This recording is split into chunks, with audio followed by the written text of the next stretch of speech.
Throwing jabs, always full send. Here we go again. Jared, Joe, and Jay's Clover Crest. Top three corner man. Punching in with a puncher's chance. We find a way to win. The main event, locked it in. Every Saturday at 10. The overhand is out of hand when it comes to fisticuffs. Slide a hand on the undercard, you'll never see the punch. Uppercut, got you missing weight. Feet are stepping late. Keep your guard up, feeling faint. From a feint, take a stand and eight. Then retaliate. Put up your duke, stick and move. Bob and weave. Don't lose hope against the ropes. There's always an escape. Never stay down. One more round. Bells ringing. Counter punch with your chin tucked and go down swinging. We bring in crosses with no worship, hooks with no verses, combinations with no locks. When you feel the flurry, it's curtains. From scrub scraps to fight stats, relax if you want the facts, because the best combat podcast is throwing jabs. Yes, we are back. Lots to talk about, a couple big fights tonight. I'm Joe McGuire along with Jared Jones. Finally, some action in boxing.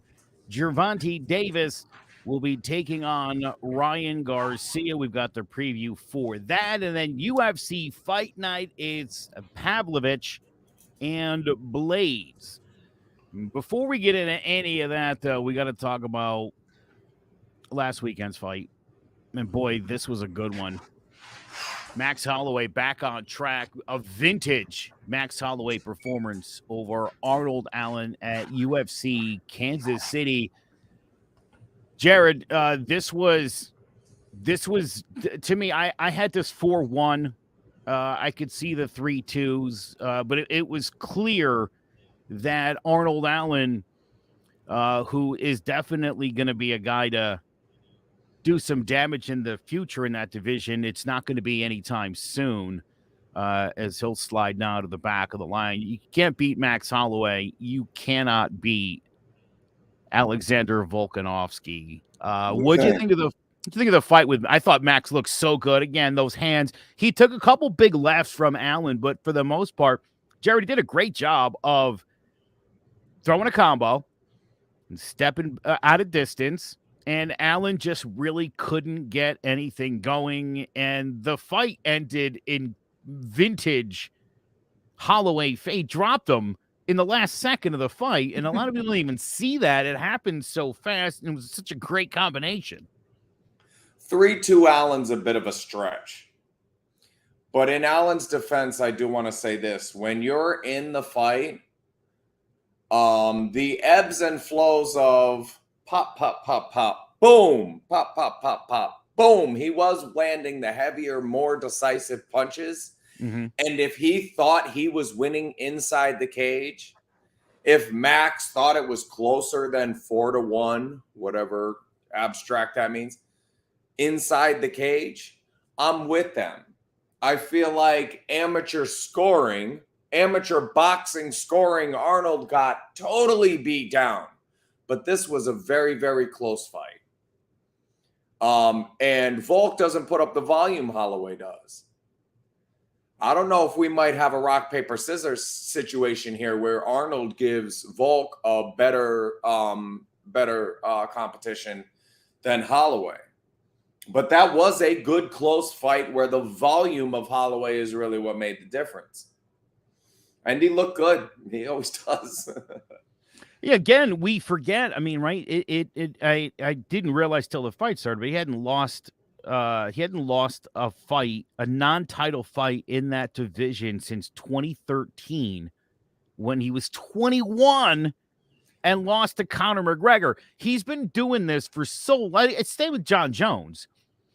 I know you're not a big fan of that guy, but he's been so good for so long, from such a young age, that you're like, what is that guy, like 50? It's like, no, he's 34. Yeah. Look it up. Yeah. Something wrong with that. But again, that's and I keep waiting for the mileage to catch up. Max Holloway is a unique breed, just in the fact that the mileage doesn't seem to be catching up with him the same way. Gagey, I looked at my wife the first time she saw him fight. Wow, that's exciting. Yeah, but it's short-lived.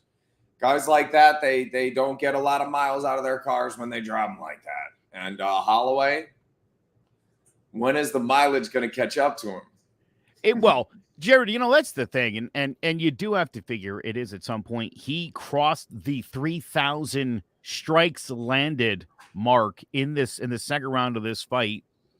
No one has more than 2,000 significant strikes landed in their career. So the gap between Max and everybody else is about more than 40%. yeah, it's a significant number. Now, Jared, we talked about this going into this fight. Allen wins. He probably, assuming Volk beats Yair Rodriguez, he's probably next up. No longer the case, but now this is the case I was talking about. Nobody wants a fourth fight between Holloway and Volk. Yep. They don't want it. What does Volkanovski do next? Does he keep buying time until somebody else beats him, whether it be Yair Rodriguez or this was not the fight to make. We were saying this last week that Arnold fights anybody else who hasn't fought Volk yet for that shot at Volk, because you lose to Holloway. If you've got one champion, one gatekeeper, and everybody else, and that's what your division looks like, you can't feed the next best guy to the gatekeeper. Right. The next best guy has to go to the champion. And that's not what we did here. And then Max won the fight, and now you have no intrigue there. There's no storyline. You know, you got the best guy, the guy he'd beat every time, and that guy would beat everybody else. So here we are. That's it. I did see somewhere where Holloway floated a fight with Poirier to move up. Because here's what's here. Let's ask the question then, what's next for Max Holloway? It's not going to be Volk. Who is it? I've seen Brian Ortega's name get floated again. That's the fight. I've talked about this fight so many times. Max Holloway had to teach Brian Ortega in the middle of that fight how to not get his ass kicked. So I don't want that fight again. I don't need to see that one again. And that's another case, though, Jared, where Brian Ortega had a better fight against Volkanovski than he did against Holloway. Holloway almost put him out of the business. He was out for 18 months recovering from the beatdown that he got from Max Holloway. He almost submitted, as you'll recall from our boy Jace Garcia's shaved dome, but he almost submitted the guy. So is Brian Ortega. Does get another crack here? Here's one of the guys Max Holloway hasn't destroyed yet in this division. And this isn't this would be a good fight 6 years ago, even 4 years ago. Sung Jung, aka Korean Zombie. When that guy was in his prime, this would have been a much more interesting fight. Not one I necessarily want to see too. And then Ilia Topuria is the other name that's been getting floated around a lot. A rising star in the division. Not as right out of my mouth. Sure, I was gonna say, but not as big as where Arnold Allen was, and it's the reason Allen got first crack here at the top, and we see he got turned back. It would be interesting to see again. My problem with Max Holloway as the gatekeeper in this division, Jared, you kind of just alluded to it. It's like that guy's so good. He's like 1A. That can't be the gatekeeper to the top of this division. Nobody will ever get there. And if we're not going to do Max Volk 4, something's got to give here. What are we doing? Yeah. Well, and so I think you've got your undefeated guys. You need your storylines to get to the champion. The storylines have to skip over Holloway. Topa's a great answer to the question. These two guys both lost their last fight, but I think could put up a good fight. And why did they lose their last fights to other guys that were trying to get to that position when they were undefeated? Bryce Mitchell, Gige Chigats. Either one of these guys before that loss looked like, at least put them in there when they look like you can't have Allen fight Volk now. Even though, like I said, I believe there's a rock, paper, scissors situation there where Arnold has a better chance than Max to beat Volk. But even that being said, you can't, in good conscience, go back in after that loss to Holloway and give Arnold Volk. You can't do that. And you can't give Gige that fight. And you can't give Bryce that fight. So what are we doing that we're giving all these guys on the rise that people want to see fight for a title, the gatekeeper tights, then they're losing those fights. And now this weight class has zero storylines. This weight class has as a gold, a silver, and a huge bronze demographic. And that's nothing else here. Well put. Yeah, that's right. And that's where the featherweight division is right now. It's gold, silver, and everyone else is bronze, and that is no good.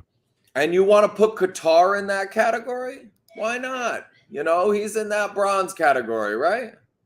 There's a lot of dudes in that bronze category. And the worst part is, Jarrett, there's a lot of really, if you take out Volkanovski and you take out Holloway, this division is wild. You know, you could have a belt flipping hands a lot here. You'd have some but super exciting. Instead, you've got maybe the greatest to ever do it.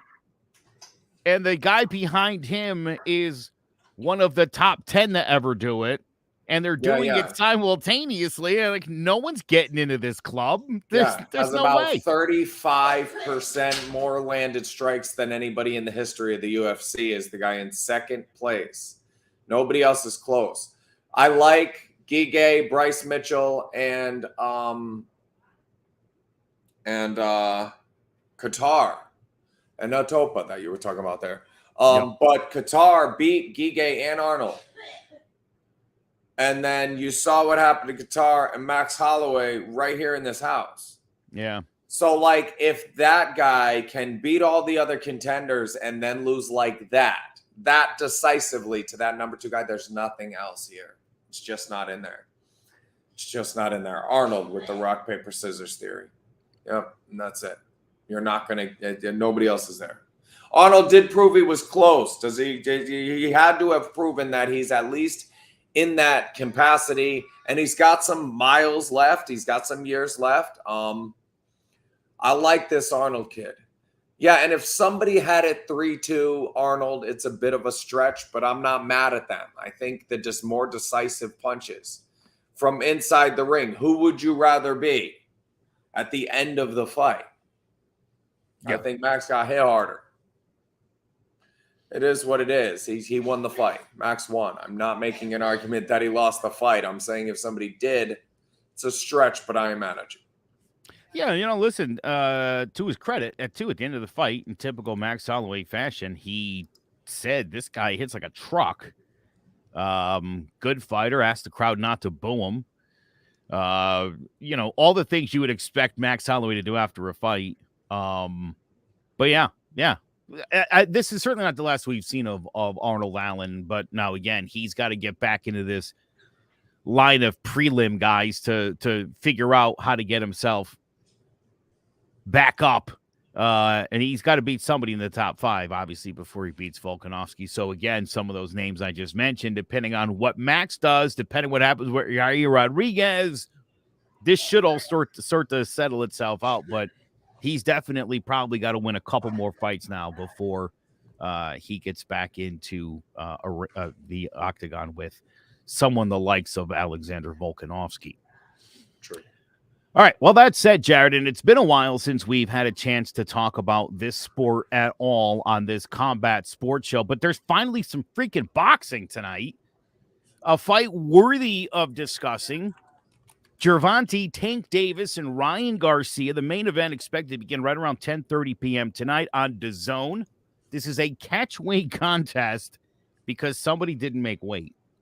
Gervonta Davis comes in 26-0, recorded knockouts in 4 of his last 5 fights. His last one being a 8th round TKO of Hector Garcia back in January. Meanwhile, Ryan Garcia also 23-0. 4 knockouts in his last 5 fights. He had a 6th round KO of Javier Fortuna this past July. That was his last outing. Everybody in this division seems to be avoiding each other. Nobody's wanting to do this.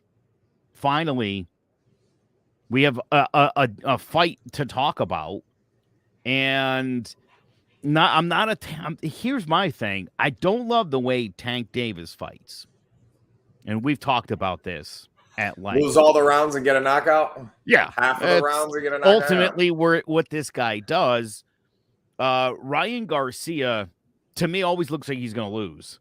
And obviously at 23-0, that hasn't happened yet. Someone's leaving here with a 1 in their record. And, you know, these guys, and we saw what happened with Teofimo Lopez. These younger guys are extremely fragile when it comes to those perfect records. It's a big part of the reason why none of these guys seem to want to fight each other, because someone's got to walk out with the one. And it's going to happen tonight. Who do you think does it? Who do you think comes out on top in this fight? I'd like to say I think Tank Davis is considered the better fighter here. My brother, I know, hates Ryan Garcia and everything he stands for. So this is an interesting situation we got here tonight, Jared. We've had a lot of conversations about who fought tougher guys.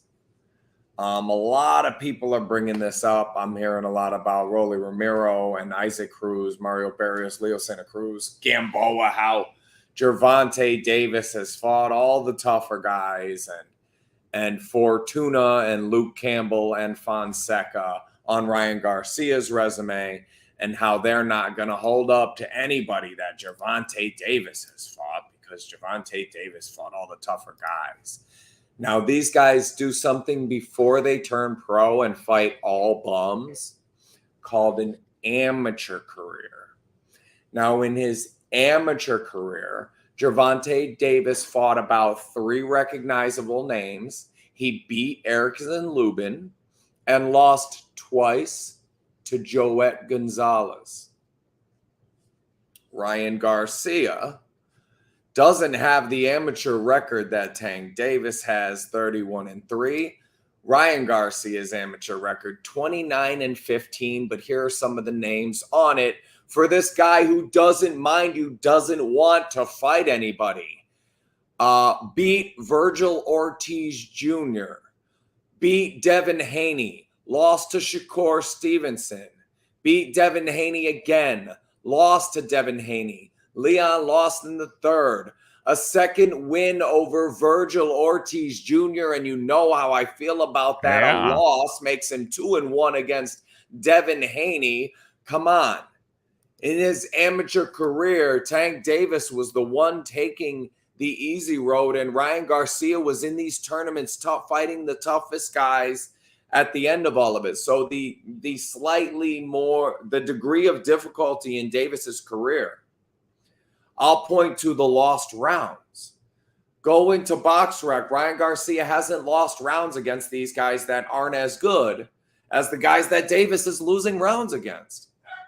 I think Ryan Garcia is the better boxer. And I also want to ask you a question before I answer yours. What is not the betting segment may do, but define a puncher's chance?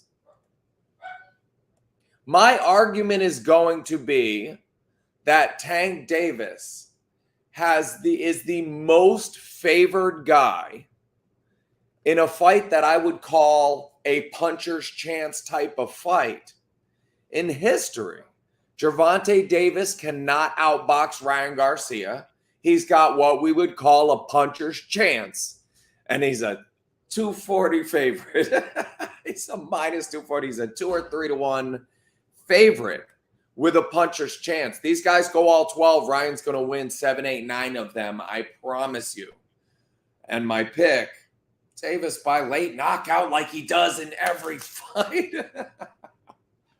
If you have to bet, I will be rooting for Ryan Garcia. And if you have to bet on this fight, I say don't. But if you have to, it's Davis, knockout, second half of the fight. Neither one of them plays enough defense. And you'll see it coming because Gervonta Davis will probably take about 3 steps to throw that left uppercut. You'll see it coming a mile away. Ryan Garcia won't. He looks like he's setting up a dunk. Yeah, yes, I saw a video, Jared, earlier this week of LeBron James picking up the basketball at the 3-point line. He's being heavily defended. He picked up the ball and took about 6 pivot steps and ended up dunking the basketball, despite not dribbling within 22 feet of the basket. No travel called, But all I could think of was Space Jam. This is how Gervonta Davis winds up to throw a punch. 4 or 5 good steps, covers a lot of ground in a short amount of time, and no one knows what's going on, Jared. It's like, no, that is a punch. I thought he was walking over to hand the guy flowers. Hey, Tank, what'd you learn in training today? The Euro step. I do agree with you on this fight, though. I think, look, Ryan Garcia has a tendency to get in a little trouble in the middle early rounds. Some things can happen with him. But he is, I agree with you. I think he is probably the better fighter here. He is the better fighter here. But I do, there's just something about Tank Davis. And maybe it is just the way he fights, where he tends to step up his game late. Clearly, cardio not an issue for this guy. He's not throwing a lot of punches early either. It's not like his volume's out of control either. It looks like he's waiting till things slow down a little bit to land that punch. A la late George Foreman. Late George Foreman was like that. I'm going to wait on that punch. Sooner or later, we're both going to get tired. You're going to slow down a little bit. You're going to get lazy. And in that 1 second, I'm going to sneak that hand in. And Michael Moore's going to bed. Who is the big white guy George Foreman fought in the second comeback? I just saw this clip the other day. Was it? He walks out and just...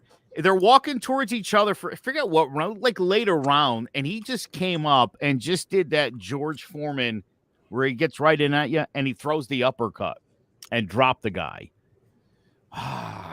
Forget who it was. Just remember it was a white guy. But yeah, that's the punch.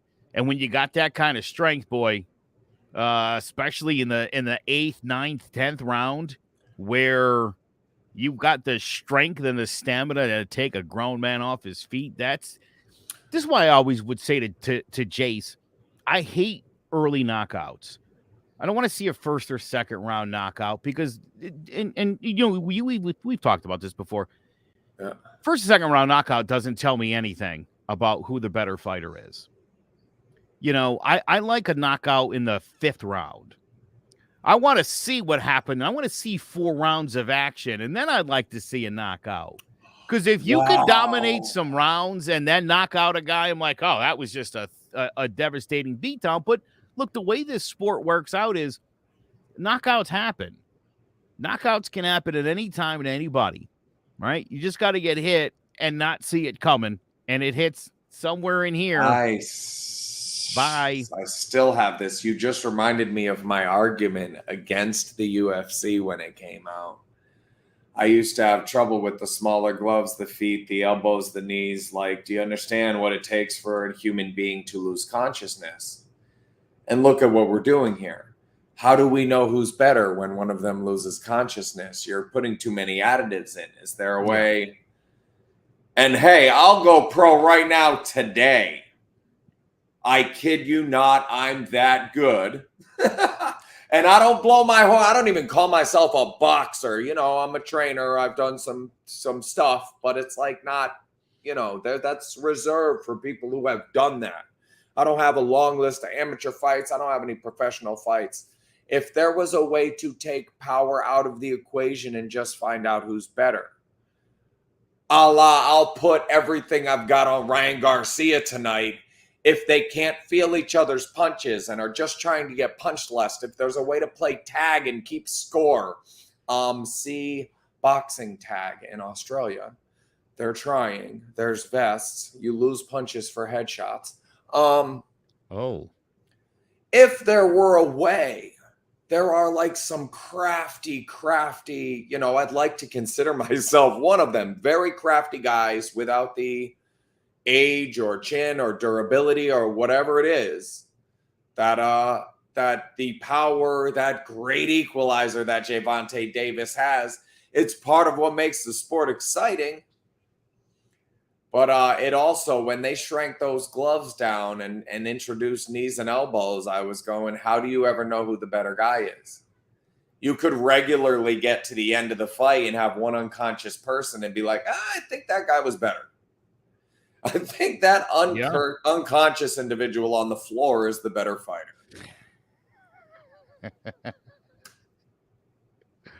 That shouldn't happen too often, you know? No. But we're in that situation here. Ryan Garcia, think about those names. Gervonta Davis lost to Joet Gonzalez, beat Erickson Lubin. Ryan Garcia went 2-1 against Devin Haney, 2-0 against Virgil Ortiz Jr., and lost in a final to Shakur Stevenson. There's nothing close to those names on Davis's entire resume that looks like a Haney, Stevenson, or Ortiz Jr. Nothing close. You want to put Rolly Ramiro's name up against those three names? I don't care how old they were. At 8, any of those guys would kick my ass out. I don't.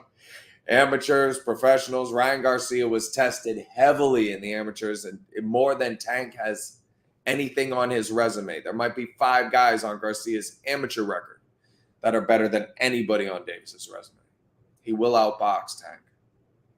Could but be he doesn't play good tonight. enough defense. No, yeah. I'm with you. I'm looking forward to it. And honestly, you just say, I'm so glad that there's a high-profile boxing match, because it has been cool. It's been ages. The last boxing match I even watched was Tyson Fury's last title defense, and that was boring.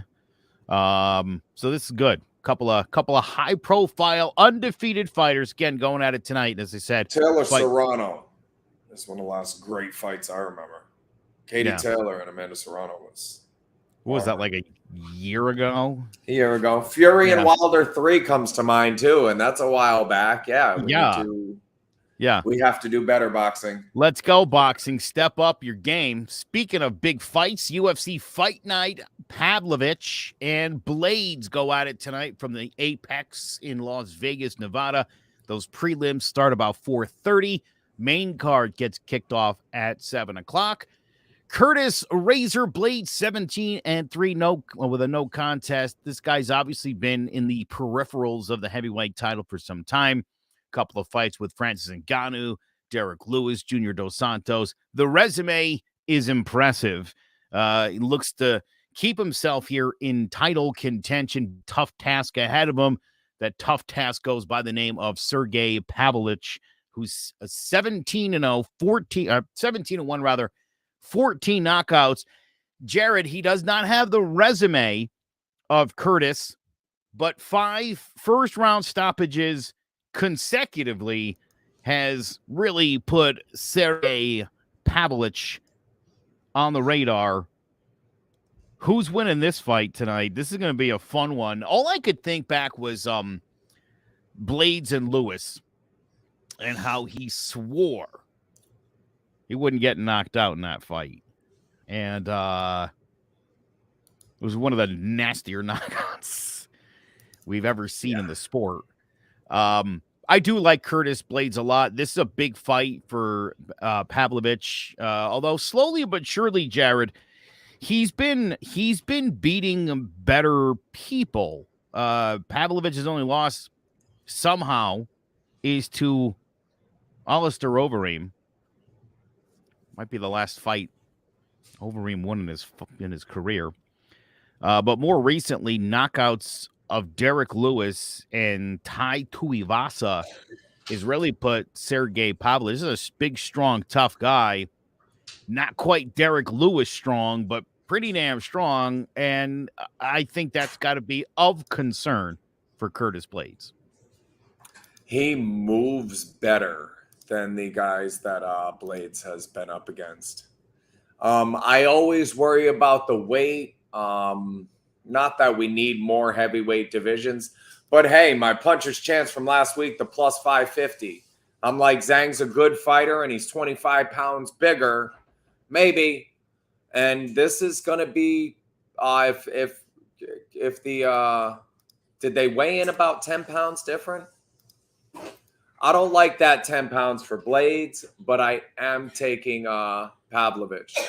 I think he's the better fighter. I think he's too slick. I think the guys that Blaydes has been able to beat are more lumbering.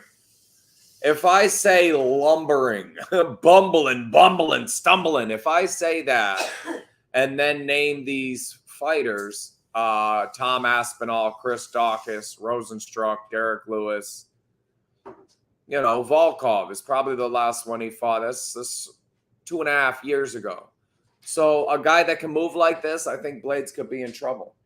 And I really hope so. Do we need Blaydes back up there? This is another one of those situations where if you want any kind of narrative, you want Blaydes to lose this fight. So that's what I'm hoping for. Yeah, I think this is... It's also plus money. Take that plus money, right? Yeah.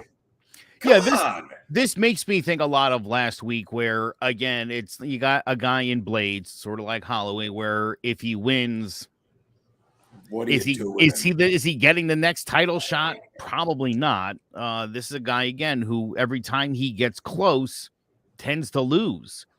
So, yeah, I like Pavlovich here. I like a knockout, and Blaydes doesn't get knocked out a lot. But like you said, this guy right now, where he's at, Pavlovich, is better than some of the guys who have already beaten Blaydes. And there's not a lot of people on that list, but I do think Sergey Pavlovich enters the hall of names that have beaten Blaydes. I see knockout maybe in the second round, beginning of the third. I don't think this goes much further than that. Again, not to say Blaydes won't do what he does, but I think Pavlovich got too much for him. Yeah, well, and if not a knockout, I don't really see a knockout. Maybe a stoppage, but not a in the conventional sense knockout. I think he may overwhelm Blaydes. Just be too crafty to have too many tools in the toolbox. This is more conventional puncher's chance for Blaydes. Yeah. All right, well, good. So big UFC fight. Again, this thing starts 4:30 with the prelims, main card at 7 o'clock. Sure, let's make these. Oh my goodness, let's talk about how to make some dough here. That's looks like a pretty good night. Oh yeah, I mean, if that hits, my $31.75 wins me $1,000. But both of these fights are kind of the same thing. You have this hungry fighter who's fought much, much better opposition, fighting guys who are trying to remain undefeated, but have been wiltering as the opposition's gotten better. Vito Melnicki Jr. is actually a local product. I like Luke Watkins and Jose Charles here. I think either one of them could pull off the upset. The other part is $4 on Jose Charles will supplant that 30 parlay money. So if you want to make this about 40, either one gives you a win, covers your losses. You know what I'm saying? Mm-hmm. Put $7 on Watkins and it covers the loss. 7 and 4. So yeah, 45 total. The payouts are $1,000 for both of them. Either one of them win, you break even. That's how you do it. Screenshot this now, people, because it's going away in a second. And by the way, my plus 550 last week, Zhali Zhang hit Joe Joyce. If anybody saw Joe Joyce get beat and knocked out, if anybody saw his face on the internet, he was plus 550. He was a minus 11, honey. He was 11-1 favorite. And somebody with 2 thumbs says he was going to get stopped. This guy. Yeah, that happened. Trust that, man. Make yourself some dough. All right. We don't have a flurry for this week, but real quick, let me just check in with you. How is Scrub Scraps going? Just looking at the social media. Make sure you're following Scrub Scraps online. Looks like you got a lot of people in there training already. Oh magic every day in there. I keep saying magic happens every day. The one of the things I hadn't really considered is like we build this whole culture in there, but that we had a demographic of fighters that saw the videos that were showing up to fight at Scrub Scraps specifically. And that as that demographic shrank, it's all like self-help individuals. So everybody there is like, has some stuff to work on and wants to help and wants to see everybody else do better. And hey, and I say that has some stuff to work on. Here's the flurry. We're going to get one anyways. I say people walk in and have some stuff to work on. They walk through the door and they have some stuff to work on. And that sounds so like, yeah, don't we all? But how many people actually go to a place and walk through a door and go, I could get better at this thing. You know, there's some things here I could get better at. And take advice from people who are in higher standing in those things than they are. That's a smaller demographic than we need it to be. And what happens is you build this like beautiful, wonderful culture and community of people who are all just being happier and more successful in life. And it's really beautiful, wonderful things we're doing over there. And we're trying to put it together, the event for this summer. Our main event, we got Wendry's, Will and Wyatt Wendry.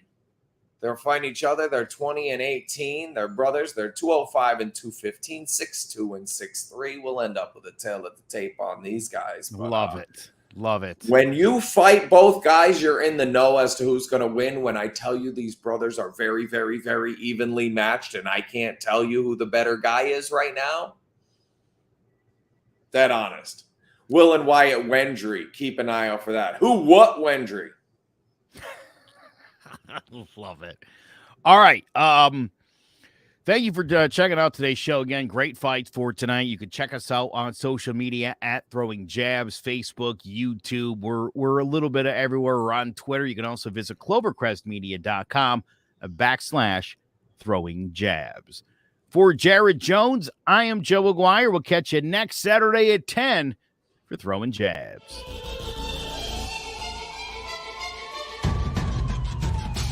Throwing jabs, always full send. Here we go again. Jared, Joe, and Jay's Clovercrest, top three corner man. Punching in with a puncher's chance. We find a way to win. The main event, locked it in every Saturday at 10. The overhand is out of hand when it comes to fisticuffs. Slide a hand on the undercard, you'll never see the punch. Uppercut, got you missing weight, feet are stepping late. Keep your guard up, feeling faint from a feint. Take a stand and eight, then retaliate. Put up your duke, stick and move, bob and weave. Don't lose hope against the ropes, there's always an escape. Never stay down. One more round, bells ringing. Counter punch with your chin tucked and go down swinging. We bringing crosses with no worship, hooks with no verses, combinations with no locks. When you feel the flurry, it's curtains. From scrub scraps to fight stats, relax if you want the facts. Cause the best combat podcast is Throwing Jabs.